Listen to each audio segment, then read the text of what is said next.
नमस्कार साथियों, स्वागत है आपका हमारे YouTube चैनल में। आप झारखंड के किस जगह से समाचार सुन रही हैं, कृपया कमेंट बॉक्स में लिखकर हमें जरूर बताएं। तो आइए जानते हैं झारखंड से जुड़े तमाम मुख्य बड़ी खबरों को। इससे पहले यदि आप वीडियो को लाइक नहीं किए हैं तो लाइक कर दीजिए और चैनल में नए हैं तो चैनल को सब्सक्राइब कर लीजिए। हेमंत सोरेन की आजादी से झारखंड की जंग दिलचस्प, क्या चंपाई को हटा फिर बनेंगे सीएम? दरअसल आपको बता दूं कि झारखंड उच्च न्यायालय से तथाकथित जमीन घोटाले के मामले में बेल पर रिहा होने के बाद हेमंत सोरेन एक बार फिर से सक्रिय राजनीति में अपनी भूमिका अदा करते दिखेंगे। वो आने वाले विधानसभा चुनाव में अपने प्रतिद्वंद्वी एनडीए के सामने एक मजबूत नैतिक चुनौती प्रस्तुत करेंगे।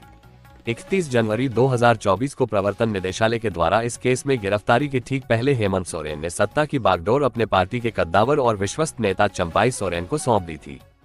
हेमंत की गिरफ्तारी के दौरान ही पार्टी को लोकसभा चुनावों में जाना था। ऐसे में उनकी पत्नी कल्पना सोरेन ने उनकी अनुपस्थिति में चुनाव प्रचार का बेड़ा उठाया और 2019 लोकसभा चुनाव के मुकाबले पार्टी का प्रदर्शन इस चुनाव में काफी बेहतर रहा। बता दूं कि पूर्वी मुख्यमंत्री और झामुमो के कार्यकारी अध्यक्ष हेमंत सोरेन की जमानत पर रिहाई और उसके बाद की गतिविधियों से यह साफ हो गया है कि सबू में सियासी जंग तेज होगी। हेमंत शनिवार को भगवान बिरसा मुंडा की प्रतिमा पर माल्यार्पण करेंगे। वो हूल दिवस पर 30 जून को भोगना दिए जाएंगे। भाजपा चुनाव के सह प्रभारी हेमंता बिस्व शर्मा भी हूल दिवस पर राजनीतिक कार्यक्रमों में शिरकत करेंगे। साफ है, सूबे का सियासी पारा अभी से चढ़ने लगेगा। इधर हेमंत को मिली जमानत, उधर बीजेपी ने सेट कर दिया गेम, सीएम हेमंत की ड्यूटी फिक्स। दरअसल आपको बता दूं कि हेमंत बिस्वा सामा असम के मुख्यमंत्री और झारखंड विधानसभा चुनाव, झारखंड असेंबली इलेक्शन के लिए भाजपा के सह प्रभारी बनाए गए हेमंत बिस्वा शर्मा शनिवार को दिन भर के प्रवास पर रांची आ रहे हैं। यहाँ वो प्रदेश भाजपा कार्यालय में चुनावी रणनीति पर नेताओं संग चर्चा करेंगे।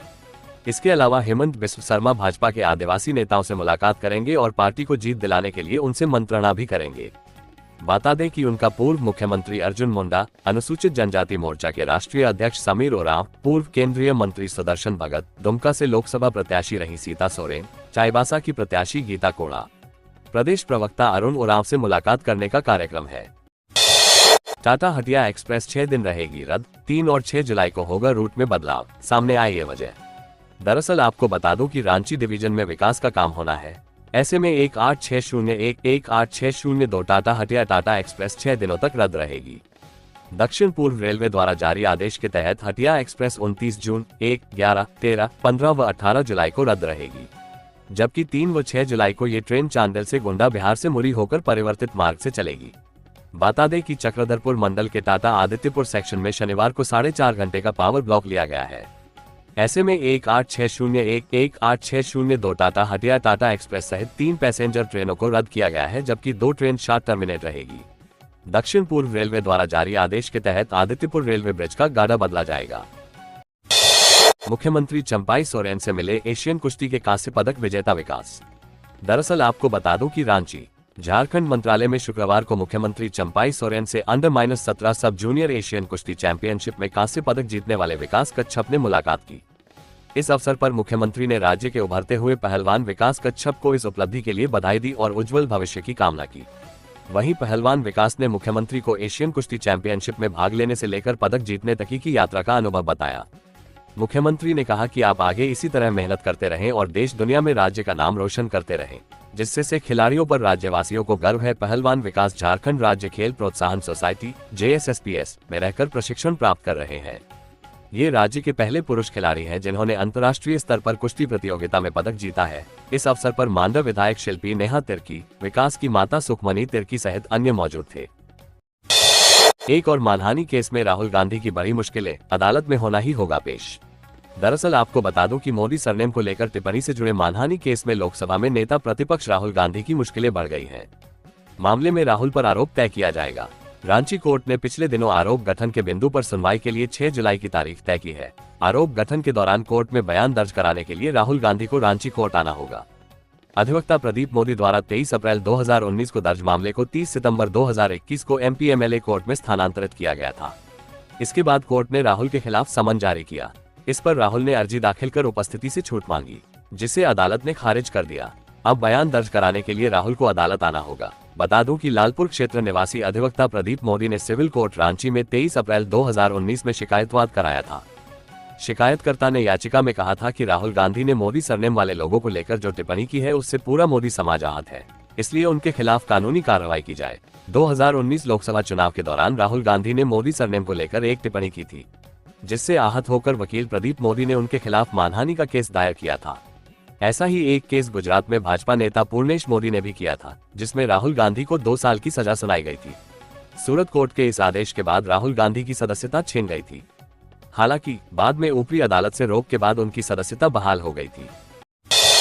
150 दिन बाद जेल से बाहर निकले सोरेन, स्वागत को पहुंचे कार्यकर्ता। 5 महीने में कब क्या हुआ? दरअसल आपको बता दूं कि पूर्व मुख्यमंत्री हेमंत सोरेन जमानत पर 150 दिनों बाद बिरसा मुंडा केंद्रीय होटवार से बाहर निकले। झारखंड हाईकोर्ट ने उन्हें 50 हजार रुपए के 2 निजी मुचलके पर जमानत की सुविधा प्रदान की है। जमानत मिलने के बाद हेमंत सोरेन के भाई सह सूबे के मंत्री बसंत सोरेन सिविल कोर्ट स्थित पीएमएलए कोर्ट पहुंचे।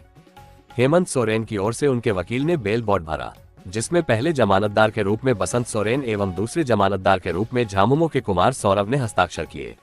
वहीं दोनों की पहचानी के रवि वर्मन द्वारा की गई। बेल बॉन्ड की प्रक्रिया अपराह्न 3 बजे तक पूरी होने के बाद हेमंत सोरेन का रिलीज ऑर्डर बिरसा मुंडा केंद्रीय कारा होटवार ले जाया गया। इससे पूर्व बेल बॉन्ड भरने के समय महाधिवक्ता राजीव रंजन भी पीएमएलए कोर्ट पहुंचे और हाईकोर्ट से मिली जमानत के आदेश को मेल करवाया। मौके पर अन्य कार्यकर्ता भी मौजूद थे। हेमंत सोरेन को ईडी ने 31 जनवरी को गिरफ्तार किया था। 1 फरवरी को अदालत में पेश किया गया था, जहां से उन्हें न्यायिक हिरासत में लेते हुए जेल भेज दिया गया था। तब से वो जेल में ही थे। बता दें कि पूर्व मुख्यमंत्री हेमंत सोरेन को बेल मिलने और जेल से रिहा होने की खबर पर शुक्रवार को करीब 200 की संख्या में झामुमो कार्यकर्ता होटवार जेल पहुंचे। दोपहर 3:07 में झामुमो जिला समिति के द्वारा सूचना प्रसारित की गई कि सभी लोग हेमंत सोरेन की रिहाई व स्वागत के लिए जेल पहुंचे।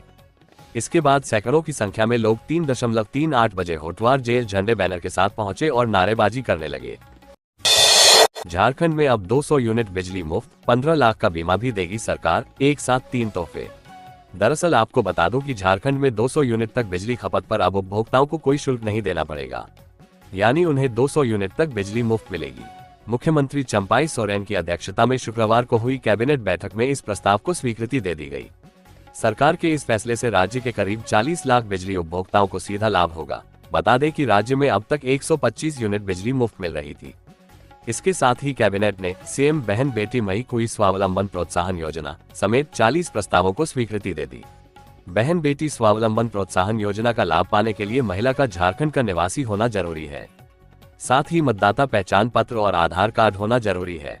महिला राज्य की अंत्योदय अन्न योजना के तहत राशन कार्डधारी हो। बता दूं कि स्वास्थ्य सुरक्षा का लाभ राज्य की लाखों जनता को स्वास्थ्य बीमा का लाभ देने के लिए अबुआ स्वास्थ्य सुरक्षा योजना पर भी कैबिनेट की स्वीकृति मिली। ये योजना राज्य प्रायोजित आयुष्मान भारत मुख्यमंत्री जन आरोग्य योजना के स्थान पर शुरू की जाएगी।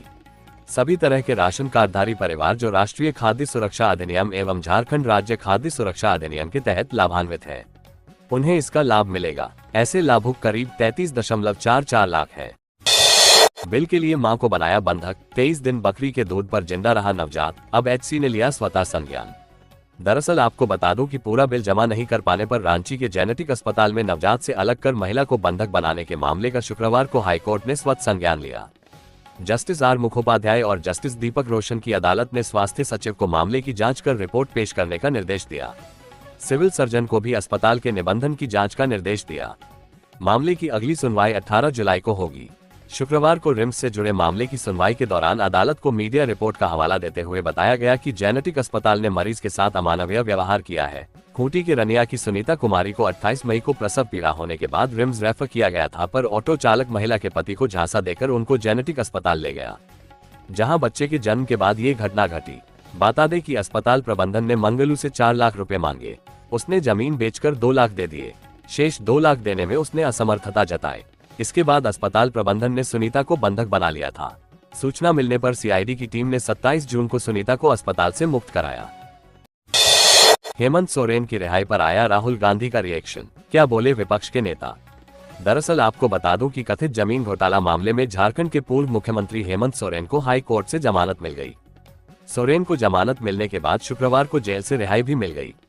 उनकी रिहाई की खबर सामने आने के बाद कई नेताओं ने इस मामले पर प्रतिक्रिया दी है। इस मामले पर लोकसभा में विपक्ष के नेता राहुल गांधी का भी रिएक्शन सामने आया है। राहुल गांधी ने सोशल मीडिया साइट एक्स पर पोस्ट करते हुए सोरेन की रिहाई पर खुशी जाहिर की है। झारखंड के पूर्व मुख्यमंत्री हेमंत सोरेन की रिहाई पर सोशल मीडिया पर पोस्ट करते हुए राहुल गांधी ने लिखा कि झारखंड के पूर्व मुख्यमंत्री हेमंत सोरेन जी की गिरफ्तारी बदले और राजनीतिक दुर्भावना से की गई थी। इस दौरान सोरेन की जमानत के फैसले पर अपनी राय रखते हुए राहुल गांधी ने कहा कि उच्च न्यायालय द्वारा उन्हें जमानत देने के फैसले का हम स्वागत करते हैं। सोरेन जी से फोन पर बात कर अपनी खुशी जाहिर की। लोकसभा में विपक्ष के नेता राहुल गांधी ने कहा कि जो संविधान की रक्षा की भावना लेकर चलते हैं, सत्य खुद उनकी रक्षा करता है। बता दें कि बीते महीनों कथित जमीन घोटाला मामले में हेमंत सोरेन को ईडी ने गिरफ्तार कर लिया था। उनकी गिरफ्तारी के बाद झारखंड की राजनीति में तूफान आ गया था। यहां तक कि गिरफ्तारी के बाद सोरेन को इस्तीफा देना पड़ा और जेएमएम ने चंपाई सोरेन को मुख्यमंत्री के रूप में चुना। अब 5 महीने के बाद हेमंत सोरेन जेल से बाहर आ गए हैं। ऐसे में ये देखना दिलचस्प होगा कि आखिर हेमंत सोरेन एक बार फिर से झारखंड की सत्ता अपने हाथ में लेते हैं या फिर चंपाई सोरेन ही मुख्यमंत्री बने रहते हैं। लोकसभा चुनाव में हेमंत बाहर रहते, आज राहुल गांधी पीएम होते। सुप्रियो भट्टाचार्य। झामुमो के केंद्रीय महासचिव सुप्रियो भट्टाचार्य ने कहा कि हाईकोर्ट से पूर्व सीएम हेमंत सोरेन को जमानत मिलने से 148 दिन के बाद एक बड़ी राहत मिली है। पार्टी के केंद्रीय कार्यालय में शुक्रवार को आयोजित प्रेस वार्ता में उन्होंने कहा कि हेमंत सोरेन ने पहले भी कहा था कि 8 एकड़ रकबा वाली जमीन की यदि एक छटाक भी उनके नाम पर होगी तो वे राजनीति से संन्यास ले लेंगे। यही नहीं, झारखंड से भी बाहर चले जाएंगे। उनकी कठोर प्रण वाली बात में ईमानदारी और सच्चाई थी। उन्होंने विधानसभा के पटल पर भी यह बात रखी थी। आज इस जमानत के आदेश से उस पर मुहर लगी है। जो आरोप लगे थे वो कहीं से भी साबित नहीं हुआ। उन्होंने कहा कि जमानत कोई आसान शब्द नहीं है, ये झारखंड के 4 करोड़ लोगों के विश्वास की जमानत है। लोकसभा चुनाव के पहले सुनियोजित साजिश के तहत विरोधी ने हेमंत सोरेन की आवाज दबाई थी। सुप्रियो ने कहा कि आरोप लगाया कि ईडी भाजपा की कठपुतली था, जो उसके इशारों पर काम कर रहा था ताकि लोकसभा चुनाव में एनडीए को बढ़त मिले। लेकिन आदिवासियों ने दिखा दिया कि झारखंड में उनकी एक भी सीट भाजपा के खाते में नहीं गई। अगर चुनाव में हेमंत सोरेन बाहर रहते तो आज देश की राजनीतिक स्थिति कुछ होती। राहुल गांधी नेता प्रतिपक्ष नहीं बल्कि प्रधानमंत्री होते। झारखंड में और 9 सीटें और पूरे देश में कम से कम 30 सीटों का इजाफा इंडिया गठबंधन का होता। सुप्रियो ने कहा कि साजिश का अंत हो गया। उन्होंने कहा कि बाहर निकल गया अपना हेमंत, यह आज का नारा है। विधानसभा चुनाव में हम भाजपा को सिंगल डिजिट पर रोक देंगे, अपने बल पर झारखंडियों की सरकार बनाएंगे। उन्होंने कहा कि 30 जून को हूल दिवस है। झारखंड क्रांतिकारियों की जमीन है और संघर्ष हमारे डीएनए में है। हम देश के आदिवासियों, दलितों व अल्पसंख्यकों की आवाज को नहीं छोड़ सकते। झारखंड की जनभावना महागठबंधन सरकार के खिलाफ है। मरांडी।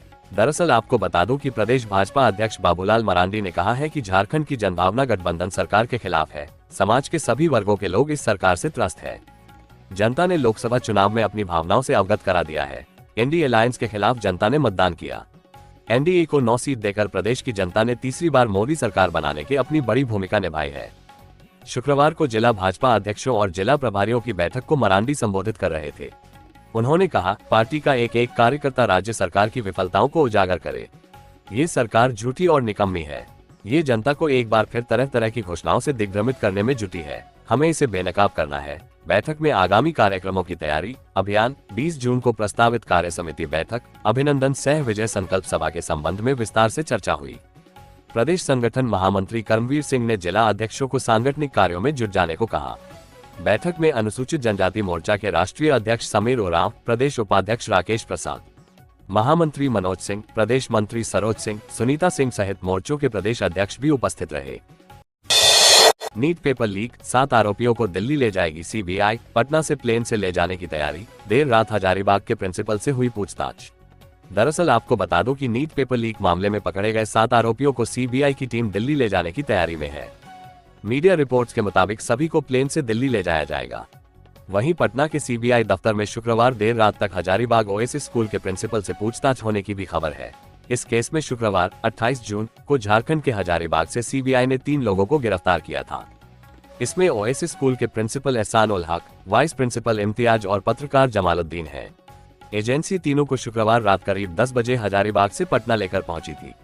इस केस में 27 जून को बिहार के पटना से एजेंसी ने 2 लोगों को अरेस्ट किया था। एहसान उल हक समेत 3 लोगों से सीबीआई ने शुक्रवार को दिन भर पूछताछ की। अब उन्हें स्पॉट पर ले जाकर टीम सबूतों को पुख्ता करेगी। बता दें कि सीबीआई और पुलिस सूत्रों के मुताबिक 3 मई को नीट के question paper courier agency blue dart के हजारीबाग नूतन नगर सेंटर से बैंक ले जाने की बजाय पहले ओएसिस स्कूल लाए गए। इसके बाद यहां से बैंक भेजे गए। संदेह है कि क्वेश्चन पेपर का पैकेट स्कूल में ही खोला गया था। खबरों से जुड़े रहने के लिए चैनल को सब्सक्राइब, वीडियो को लाइक एवं एक दूसरे से शेयर जरूर करें। धन्यवाद।